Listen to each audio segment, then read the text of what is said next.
a different location. Okay? And real quickly, I think I got about a minute here. We have used it for COOP as well. Now, these aren't huge examples, but we had a facility in Slidell, Louisiana that got hit by Hurricane Katrina, and our people were spread to all parts of the country. And because we had our telework policy in place, we were allowed to let all of them telework for actually about a 4 to 6 week period.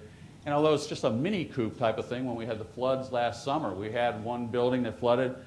About 800 employees could not get to their normal location. If 3 years ago we had told managers that what you can do is let these people telework, they would have thrown up their arms and say, no way, we can't do it. We had no pushback on it this time. They were allowed to continue to work for about a 3 to 4 week period while the building was repaired without really missing a beat as far as getting the work done. So it helps you in being flexible when you have unexpected emergencies come up as well. Next chart. These are just some of the things that we're doing. Our numbers grow every week as far as the number of people that we have teleworking. Actually, we're grappling with really getting a good firm number on them because they're even higher than the ones we have documented. We want to keep expanding our locations, not just in the National Capital Region, outside the National Capital Region. Our SWAT team is also partnering with GSA and OPM on the whole initiative of having more classified environments, locations to telework. Because the one thing I don't think anybody's going to be able to do very effectively is let people have SIPRNet into their homes. But we want to expand it into other the GSA locations. And again, staying ahead of the power curve with distributing the equipment that we have and also making sure we keep a focus on measuring results. My last chart, these are just some of the keys to success. I think most of them were talked about before. The open communication. I really believe that, and I think this is a true statement, that the technological issues are secondary. It's a cultural shift, so you have to get people accustomed to it. You have to knock down the barriers. I've heard, I don't know if anybody here is here from OPM, but I've heard some discussion before about we need new policies related to telework. I don't believe we need any new policies. We got enough information out there. We have enough guidance. The key is now to do it, as I have at the bottom of that. Make sure you knock down the barriers, you start to do it, it will grow as people see that it is a good thing, and then you also want to have mechanisms in place that you're measuring it. Not just participation, not just your numbers, but measuring how productivity is either improving or at least staying as good as it was in the past. So I think I stayed fairly close, but we're going to be open for questions. Thank you for your time.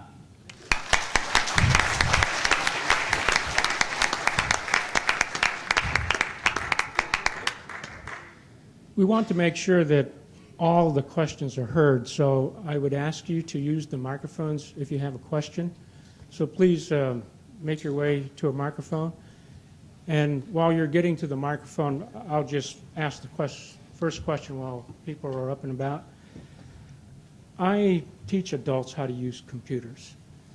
And based on the questions that I've been asked, how technically astute does a teleworker have to be? And I'm thinking primarily when they're working at home. Internet connection fails, something happens with their home network. How astute do they have to be able to deal with the things that happen every day with the internet and home networks? That is a good question. Just to use myself as an example, actually, since I teleworked for so long, when I first started teleworking, I basically knew how to turn the computer on and send emails. That was about it. But what happens is that I know at my agency, there's a help desk, and we issue loaner laptops to people. They are trained on how to get through the security dial-in, which is, as you can imagine, at the Department of Justice, pretty intensive. So there are about 3 different dial-in processes you actually go through in order to get into the network. So there's the help desk, and then over time, actually you just develop a certain amount of savvy about how to deal with small problems that occur.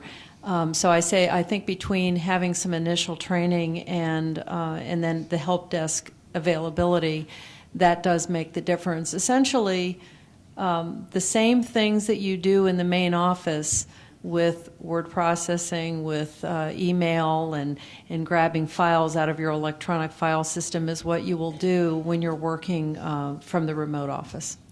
Yeah, one other point on that. With us, I don't think it's as much an issue because, as I mentioned, our workforce is so, it's almost all technical, and so we worry more about them trying to re-engineer the internet, while they're at home. But the other thing I think to keep in mind on it is that one size doesn't fit all. That sometimes I've seen some organizations or agencies that get so caught up in saying, well, I got to give them a computer, and I get to give them calling cards, I have to give them a printer and a fax machine and all that, and then they throw up their hands and they say, well, it's just not manageable, or it's just not workable from a funding standpoint.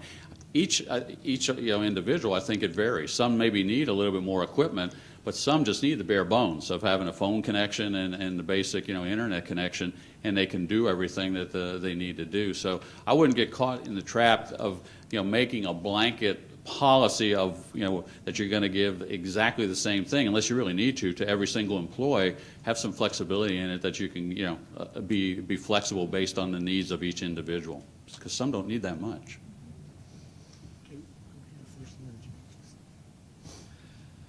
I have a question on privacy issues. Do employees that are working on FlexiPlace at home have to divulge their phone number not only to supervisors but other employees, co-workers that have legitimate business reasons to make contacts to them at home? Well, for us, the way we do it, I think for just about everybody, is it's just a rollover capability, so that when somebody is calling the individual, they're calling their work phone number, okay? And then it just rolls over to their phone. So for our people, and I think most phone systems are set up that way. Not SSA, OH, yeah. But I bet if you looked into it, it can be done, fairly inexpensive. So, yeah, call forward. So when people are talking to our teleworkers, I used a case one time. The only reason they knew was because the dog started barking in the background. But other than that, they think that the person's in their workstation because they're calling the business phone, and it just rolls over to that. So.